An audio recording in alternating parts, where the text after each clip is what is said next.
Ever feel like you're just drowning in information? I mean, Hmm. seriously, articles, books, podcasts, social media, it's like drinking from a fire hose, you know? Yeah. It's so easy to feel overwhelmed and like nothing's really sticking. It's a problem we're all facing, this constant influx of information. Right. Our brains just weren't designed to handle it. Yeah, it's true. I'm always misplacing things, like my keys, my phone.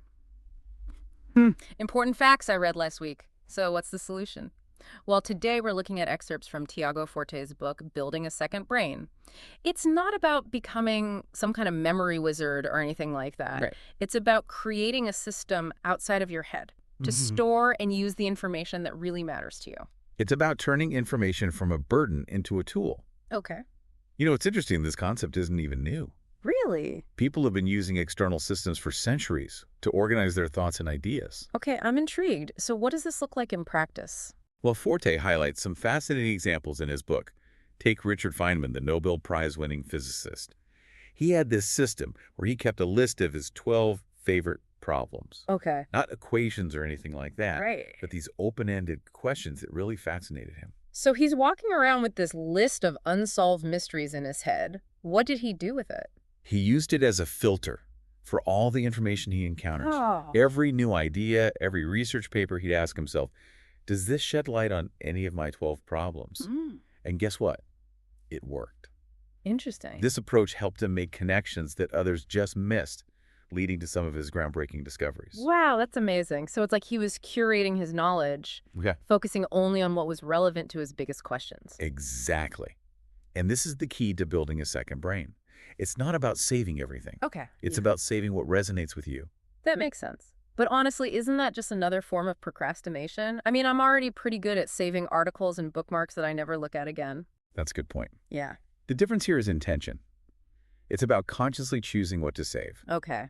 and then having a system to actually use that information later on. Okay, I'm starting to see the difference. So are there other examples of this? Like, how did other creative people use this kind of system? Well, Forte talks about Francis Ford Coppola, the director of The Godfather. Okay. Not exactly a physicist, right? Right. But while filming the movie, Coppola kept what he called a prompt book. Okay. It wasn't a script, Right. but this densely annotated notebook filled with excerpts from the original novel, his observations, ideas for scenes. So it's like he was building a second brain specifically for that project. Yes, it was a living document of his creative process. And according to Coppola, he could have made the entire film just from that notebook. That's how powerful a well-curated external system can be. Wow, that's incredible. But what about someone like me? I'm not a physicist or a famous director. Does this really work for everyday people? Absolutely. Forte talks about a woman named Octavia Butler, a science fiction author who kept incredibly detailed, commonplace notebooks. Commonplace books, like those things from centuries ago. That's right. And they're making a comeback. Interesting. For good reason. Okay. Butler's notebooks were where she worked through personal challenges, explored themes, and developed the ideas that would later become her award-winning novels. Wow. It wasn't just about storing information. It was about using it to clarify her thinking and her purpose. Okay. My brain is officially buzzing with possibilities. Good. I'm starting to see how this could be helpful for, well, everyone. So how do we actually build a second brain? What are the steps involved? It feels like we've only just scratched the surface here. Yeah. I mean, where do we even begin? Building a second brain sounds like a pretty big undertaking. It can feel that way. Right. But remember, it's a journey, not a destination. Okay. Forte suggests a framework called the CODE method. It stands for Capture, Organize, Distill, and Express. Okay, code. I like it. It sounds almost like a secret agent mission. Let's break it down, shall we? First up, capture. What are we capturing? And how?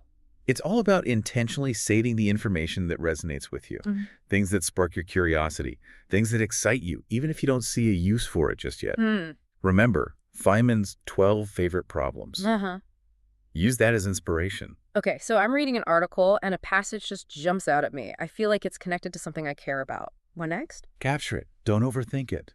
Could be a highlight, a screenshot, a voice memo, whatever works for you. Okay. And don't worry about being perfect. You can always refine your notes later. Speaking of refining, I'm a bit of a digital hoarder. My bookmarks are overflowing and my note-taking app is a mess. How do I know what's truly worthy of my second brain? That's where trusting your intuition comes in. Yeah. Ask yourself, Does this spark my curiosity? Does it excite me?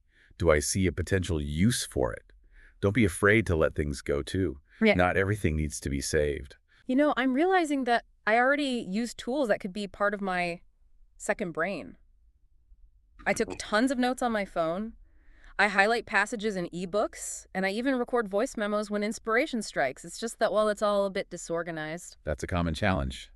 And that's where the second part of code comes in. Organized Forte suggests using the PRRA method to organize your notes in a way that makes them easy to find and use. Okay, PRRA. I'm all ears. It stands for Projects, Areas, Resources, and Archives. Think of it like the ultimate filing cabinet for your second brain. Projects are for anything with a clear outcome. Writing a report, planning a trip, learning a new skill. Okay, that makes sense. What about areas? Areas are the ongoing responsibilities in your life. Health, finances, relationships, career.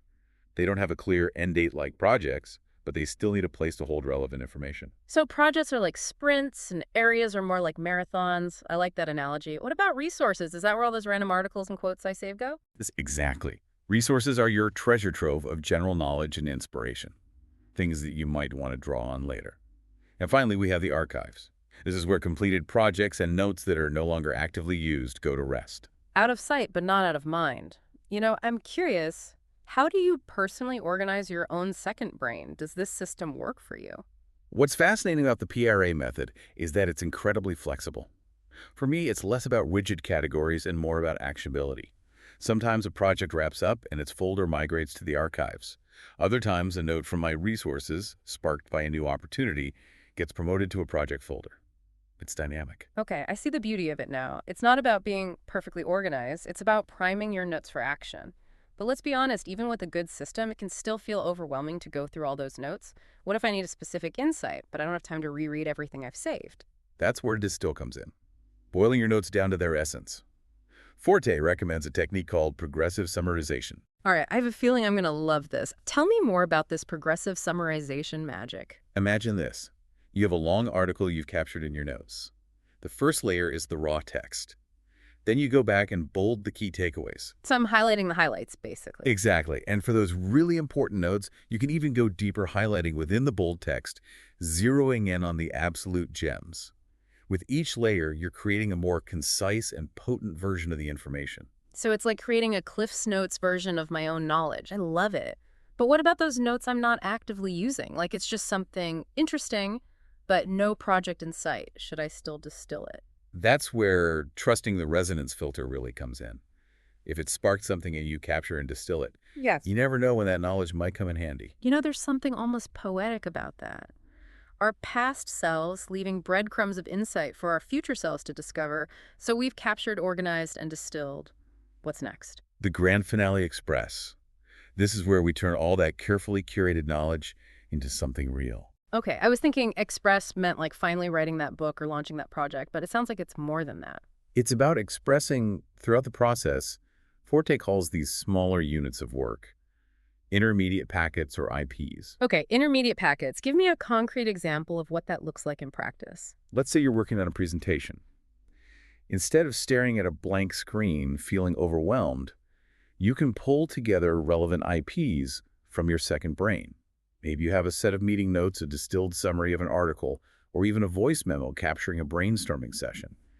These are all IPs, little building blocks for your bigger project. So instead of trying to build the entire Lego castle in one go, I'm focusing on creating individual bricks that I can then assemble later. Exactly.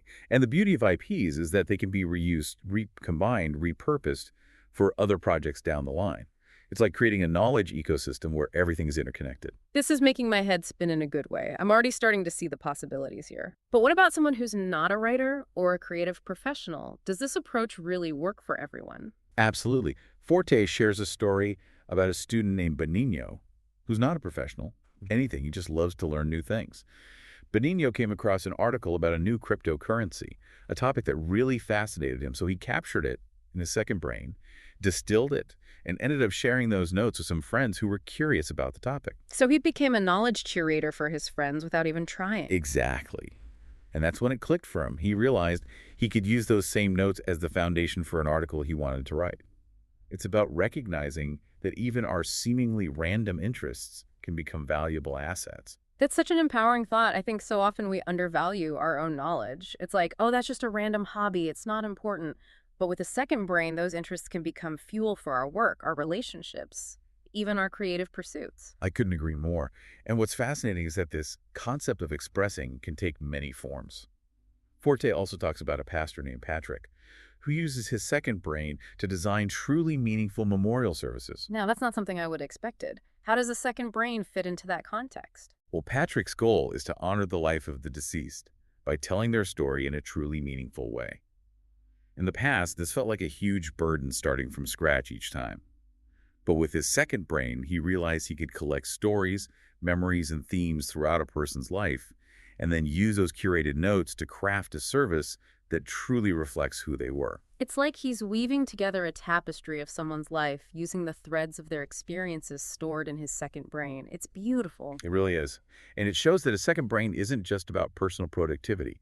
It's about bringing more depth and meaning to our lives and the lives of others. Okay, I'm sold. I'm ready to start building my own second brain. But I have to ask, building a system like this sounds like it takes a lot of work. Forte talks about the importance of habits and routines, right? He does, and that's where the real magic happens. It's not about being perfect. It's about finding what works for you and making it a habit.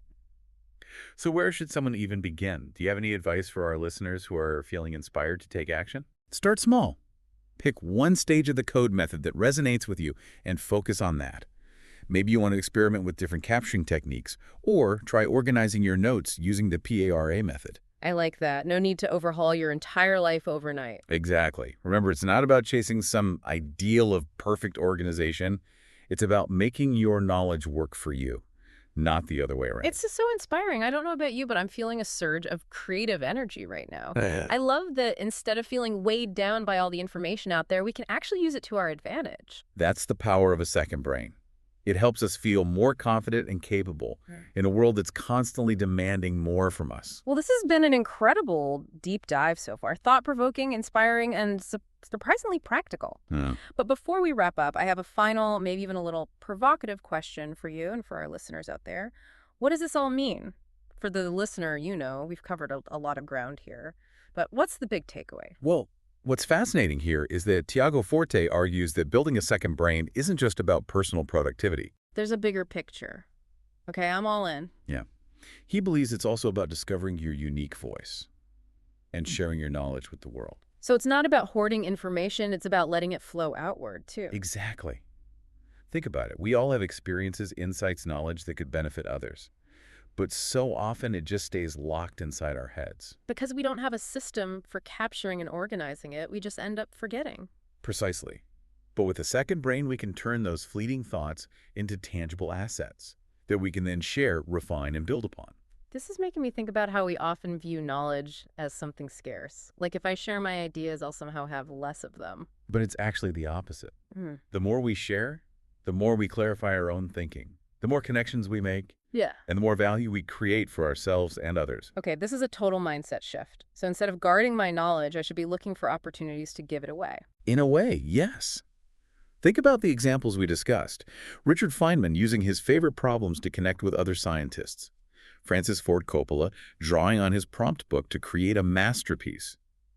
Octavia Butler exploring complex themes in her commonplace books. They all use their external systems to not only generate ideas, but to communicate them with the world. Exactly. And that's what makes building a second brain so empowering. It's not just about getting things done. It's about making a real impact. I love that. So as we wrap up this deep dive, I have a final, maybe even a little provocative question for the listener out there. I'm listening. What knowledge, insights, or experiences do you have that are just waiting to be shared with the world? What could you create? What connections could you make? If you had a system for harnessing the power of your own unique perspective, maybe you're already doing amazing things, how could a second brain help you amplify your impact? That's a powerful question to leave our listeners with. And if you're ready to start exploring this concept further, we'll provide a link to Tiago Forte's book in the show notes. This has been an incredible deep dive. Thought-provoking, inspiring, and surprisingly practical.